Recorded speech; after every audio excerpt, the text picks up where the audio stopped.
Hello everybody, small update for Mechabellum 0.7.6 has just come out. I figured we'd go through some of the updates and changes as well as get some opinions on what we think could be shaping up the meta here. Let's take a look at the actual change notes now. Quite a few changes to the game as we continue to go through it. I think this is quite fun and I'm going to be doing a survival mode series here, but now the durability is fully refunded when your mechs die completely in survival mode. This will just make things significantly easier, especially once you get up to that insanity difficulty. For units and battles, the Overlord's health has been increased by 3%, and the price of the Overlord Artillery has been adjusted up from 250 to 300. The Overlord Artillery is that upgrade that allows your Overlord to shoot directly down, dealing massive amounts of damage every few seconds. It's a wonderful upgrade, and we see many of the top players use it, and myself included, just because if your Overlord's shooting at let's say some wasps, having the artillery go down and shoot at some mustangs just helps you kill two birds with one stone. For the Overlords as well, the jump drive has been adjusted from 150 up to 200. Not that big of a change, but having your Overlords being able to reposition is wonderful. The photon emission has also gone up in price from 300 to 350. This is probably one of the most powerful tech upgrades in the game. Being able to fully shield some of your units from 55% of damage is absolutely amazing. And the mothership production interval has been changed from 26 to 28. Mothership is the upgrade for Overlords that allow them to spawn wasps. Vulcan, the health has been increased by 3%, attack has been increased by 5%. Vulcans are a pretty good unit. They do their job very well. I'm glad to see them getting a buff. The big problem with Vulcans currently, and I think that it's a good problem for them to have for balancing issues, is the range isn't very high and they're very slow, but that's okay. They don't need to get fast and shoot long. It's all right that they just have some small buffs here. Melting points, HP has been increased by 3%. Interesting. Melting points generally have a lot of HP, and they're very good hard counters to giant units, so it's interesting to me that they're getting buffed here. The base range has been increased from 110 to 115. Small change, but it will help them get on target for things like snipers or long-range Mustang a little bit quicker. Energy diffraction. Range reduction adjusted from 25 to 30. This is just to kind of offset their already base range increase, so not a big deal. Rhinos. We've seen a lot of Rhinos in the meta recently, and I'm glad that they're kind of being nerfed here. Photon coating has been adjusted from 250 to 300, meaning it's a little bit more difficult for your Rhinos to become protected quickly. Final Blitz. This is the upgrade that allows your Rhino to detonate for its full HP's worth of HP upon death. This does affect buildings, your units, and enemy units. It does not affect flyers, however. Has been adjusted from 250 to 300. This is probably a good change. We haven't seen any Rhinos in the most recent tournaments not get Final Blitz. Finally, Power Armor has been adjusted from 250 to 300. Power Armor is not widely picked up, but is a significant upgrade just because Power Armor allows your Rhino to ignore slows. Power Armor plus Final Blitz means that your Rhino is most likely going to be able to detonate inside of enemy units. Finally, the Rhino's attack interval has been adjusted from 0.7 seconds to 1 second, and the damage has been increased to 3,297. So they're a little slower and they'll hit a little harder. This is actually going to be interesting to see how Rhinos perform against horde units, specifically crawlers. Crawlers could slow down Rhinos for a small amount of time. If this continues to change, crawlers might actually be a decent delay tactic against enemy Rhinos. Fortresses, a unit that could really use some love here. HP has been increased by 3%. Fortresses already had a massive HP pool, so this going up isn't going to make that big of a difference, but it just means they're a little tankier. Card effect for Improved Fortress, this is a mid-round or after-round card, has been adjusted. The HP of the fortress is increased by 50%, attack is increased by 30%, and movement and speed is increased by 3, but the recruitment cost is increased by 100. These improved cards are normally used once you already have several of the unit on the field. So let's say you have 2 fortress, Having their HP increase by 50%, their attack increased by 30%, and their movement, crucially the movement increase, is phenomenal. We might see a little bit more play here from Fortress. Again, they suffer from being slow and having short range, and also their splash damage isn't very high, but this could make a big difference. That HP increase is huge. Steel Balls. Attack is increased by 10%. Steel Balls are the unit that deals really well with giant units, things like tanks and heavy armor. Having their attack increase just means they'll be better at that. New technology, Heavy Target, decreases the range by 10 when switching target. Lock-on priority is given to the unit with the highest HP. This is phenomenal. One of the best counters currently to Steel Balls before this patch were Fang, were Crawlers, were just myriads of units that the Steel Balls would get caught up on and waste all of their damage on. So having this is actually pretty good technology. Unfortunately, that decrease in range means that the Steel Balls basically have to be touching whatever it is that they're going to use this on. The improved effect of the Steel Ball card. Okay, so the improved Steel Ball card has been adjusted. Steel Ball's attack increased by 50%, increased HP by 30%, and movement speed increased by 3%, while the recruitment cost is increased by 50%. Not really that big of a change. Extended Steel Ball range has been removed from the game. This is probably the most relevant tech for most players when using Steel Balls, either this or the Crawler detonation. This is going to hurt Steel Balls. They're much more close-ranged units now, and that's going to make them much more vulnerable to things that do armor piercing or high amounts of damage. I'm using armor piercing lightly here, but things like snipers will just be able to get maybe one extra shot off, which could make a difference. Wasps. New tech for the Wasps. Air defense specialization. Attack against air units is increased by 75%. Wow! And range when attacking air is increased by 30%. This is phenomenal. They already have a tech that allows them to do more damage to ground units. They already have a range increase. Wasps might actually see a little bit more play here. Fang.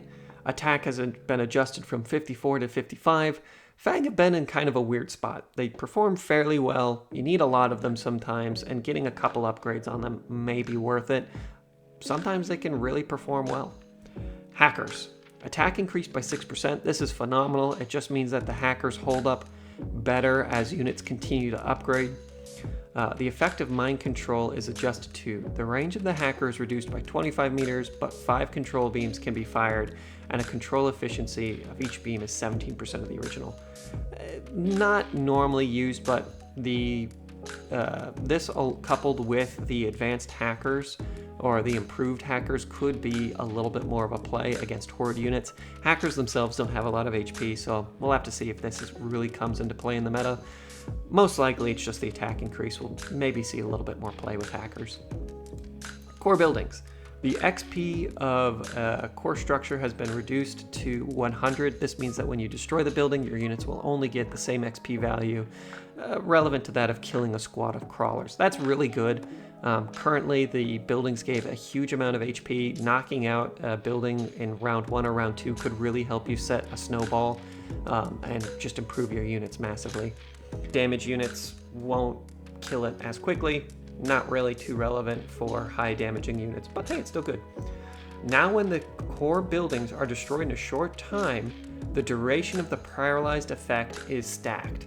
That's phenomenal. Previously, you'd actually want both of your buildings to go down at the same time just because it wouldn't stack.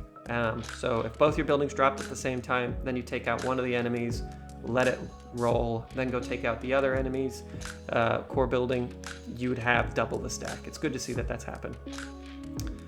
Really interesting development. The nuke has been removed from the research center and has instead become a reinforcement card, which has a chance of appearing between rounds for $350.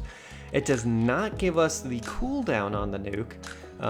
All of those cards that we see, such as the sticky oil or orbital bombardments, do have a cooldown, so there's the potential to use nukes multiple times. And it also makes it a little bit more dangerous, just because normally the nuke would come out when you're trying to cinch a kill or when you're trying to just protect yourself from potentially losing. It was your final option, your nuclear option. Now it could just be picked up kind of at random when it works, so interesting. Sticky oil bombs are placed in the research center with a cooling time of 3 rounds and a cost of 150. So they've replaced the nuke with the sticky oil. Not bad. If you have a Vulcan on the field, it could make it even more dangerous, so something to have. Starting specialist, new starting specialist, heavy armor. HP of all units are increased by 17%. This would couple very well, especially in a 2v2, if your friendly had things like giants or fast-moving units and you could supply heavier units. Interesting. Adjusted the elite specialist, obtain an extra 50 supplies in the first round, able to immediately recruit level 2 units. That's phenomenal. The elite specialist was one of the weakest starting hands in my opinion. Now having the extra $50 means that you can potentially get any of the units that you would normally be able to recruit in your opening hand. That makes a big difference. Adjusted the cost control specialists, HP and attack reduction from 15% to 13%. It was my opinion that the cost control specialist was one of the better opening specialists and normally spawned with really good opening hands of units.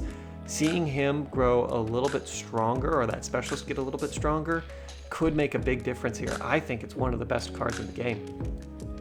Starting HP amounts for specialists have been changed. The supply specialist has been adjusted from 0 to -300. The supply specialist was one of the best. Aerial specialists adjusted from 400 to 300, kind of meh.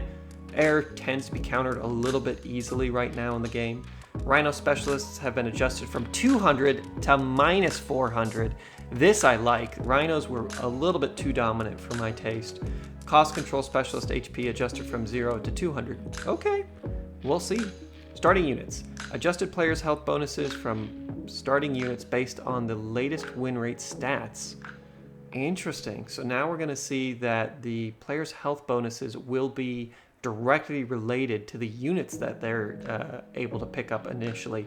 I do like this quite a bit because the game was really decided within, well, it wasn't decided, but it really set you up for success counter-picking your opponent. Lightning Storm has been adjusted to 350. Lightning Storm was pretty much an auto pickup in most cases, so seeing that go up in price is probably a good idea. Aerial specialists will no longer appear as reinforcement cards between rounds. Probably for the best. The transition to Mass Overlord all of a sudden after picking up an aerial specialist was a little too prevalent as well. Adjusted the damage reduction of photon effects from 55% to 50%. Okay, could be a little bit of a difference. Added variant elite cards for most non-giant units appearing only after round 5. Allowing direct recruitment of level 3 units. I do like this quite a bit, just because recruiting a level 2 or a level 1 unit of something like crawlers, even though your crawlers are massively upgraded tech-wise, they just fall off so quickly, especially once they go up against giant units like Vulcan or heavily upgraded fortresses or overlords. Just the non-giant units can get outshone. So being able to recruit them at level 3 is great because it just means you can lean into something that you've already paid a lot for. Then there's some other bug fixes and slight optimization. So what do I think about these changes? Overall, I'd say that these are all some pretty good changes. I do like to see that Rhinos are becoming a little bit more expensive and a little bit less relevant in the meta.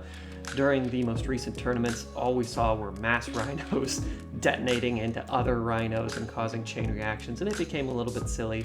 What we didn't see was any adjustments to crawlers, any adjustments to Mustang, no adjustments to Phoenixes, so I'm interested to see what comes out in patch, or the next major patch. I'd like to see a couple more units.